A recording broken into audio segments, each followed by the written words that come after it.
Hi hello welcome. நான் உங்கள் ராம்கி.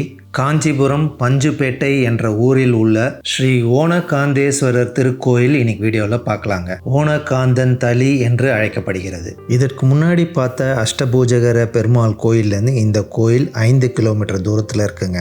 காஞ்சிபுரம் ஏகாம்பரநாதர் கோயில் பார்த்துட்டு வந்தீங்கன்னா 1 கிலோமீட்டர் தூரம் தாங்க. இந்த கோயிலோட லொக்கேஷன் லிங்க் டிஸ்கிரிப்ஷனில் கொடுத்துருக்கேங்க.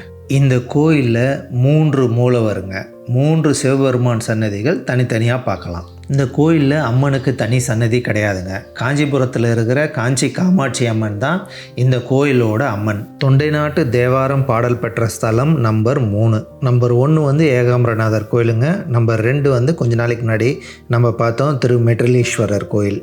இக்கோயிலில் உள்ள சிவபெருமானை போற்றி சுந்தரர் பதிக்கம் பாடியுள்ளார். பல்லவ காலத்துக்கு முன்பே இக்கோயில் கட்டியதாக நம்பப்படுகிறதுங்க. பல்லவர்களால் இக்கோயில் புதுப்பிக்கப்பட்டதாக குறிப்பிடப்பட்டுள்ளது. பின்னர் ஆண்ட விஜயநகர மன்னர்கள் இக்கோயிலுக்கு பல திருப்பணிகள் செய்துள்ளதாக குறிப்பிடப்பட்டுள்ளதுங்க. கருவறைக்கு வெளியே வள்ளி தேவயானையோட முருகரும், இது நுழைவாயிலுக்கு நேர் எதிரே இருக்கும் மூலக்கருவறை ஓணகாந்தேஸ்வரர் சன்னதிங்க. மறுபக்கத்தில் சுந்தரரும் கணபதியும் பார்க்கலாங்க. இந்த கோயிலுக்கு நான் 2வது முறையாக வரேங்க. மீண்டும் பார்க்க தூண்டும் வகையில் ஓணகாந்தேஸ்வரர் மிகப்பெரிய லிங்க வடிவில் மிக அழகாக காட்சி தருகிறார். எப்போதுமே இந்த மாதிரி விபூதி பட்டை மாலையுடன் அழகாக அலங்காரம் செய்யப்படுங்க. கருவறையின் பின்புற சுவரில் சோமசகந்தரின் உருவம் உள்ளதுங்க. மூலவர் சன்னதிக்கு எதிர்க்க நந்தி பகவானும் பலிப்பீடம் மட்டும்தாங்க இருக்குது. கொடிமரம் இல்லைங்க. மூலவர் சன்னதியிலேருந்து வெளியே வந்தவொடனே இடதுபுறத்தில் அங்கே ஒரு நுழைவாயில் இருக்குங்க. இந்த சன்னதிக்கு வெளியிலேருந்து நேராக நீங்கள் வர முடியாதுங்க. உள்ளே தான் நீங்கள் வரணும்.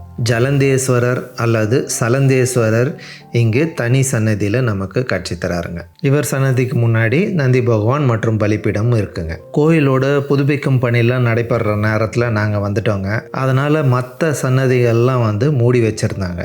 2022 வரும்போது மற்ற 2 மூலவரையும் நாங்கள் பார்த்தாங்க. இந்த வாட்டி பார்க்க முடியல. இந்த கோயிலோட புதுப்பிக்கும் பணியெல்லாம் முடிகிற தருவாயில் தாங்க இருந்துச்சு.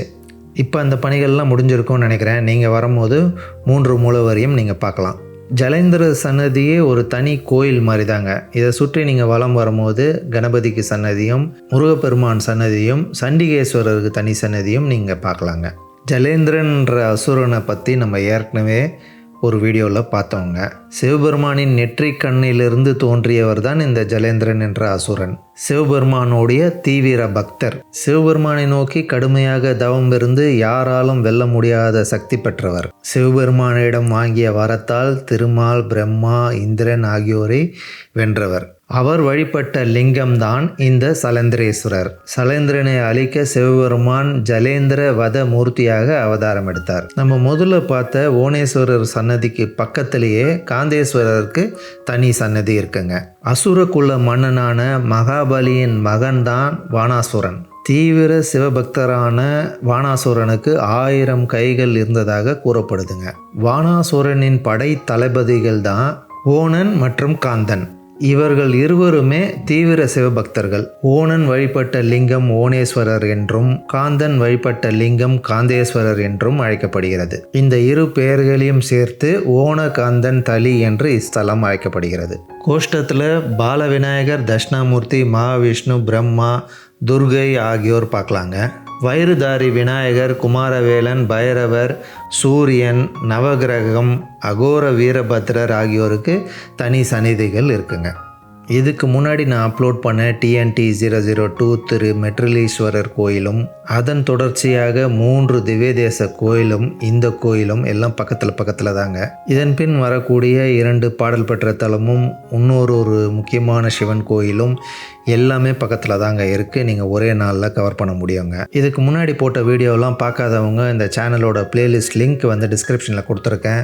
அதை யூஸ் பண்ணி அந்த பழைய வீடியோலாம் கூட பாருங்கள். இந்த வீடியோ எப்படி இருக்குன்னு உங்களோட கருத்துக்களை கமெண்ட்ஸில் பதிவு பண்ணுங்கள். இந்த வீடியோவுக்கு லைக் பண்ணுங்கள். உங்களுடைய ஃப்ரெண்ட்ஸுங்களுக்கு ஷேர் பண்ணுங்கள். இன்னும் நீங்கள் இந்த சேனலுக்கு சப்ஸ்கிரைப் பண்ணலன்னா சப்ஸ்கிரைப் பண்ணுங்கள். அடுத்தடுத்த வீடியோவில் பக்கத்தில் இருக்கிற எல்லா பாடல் பெற்ற ஸ்தலங்களும் நம்ம பார்க்க போகிறோங்க.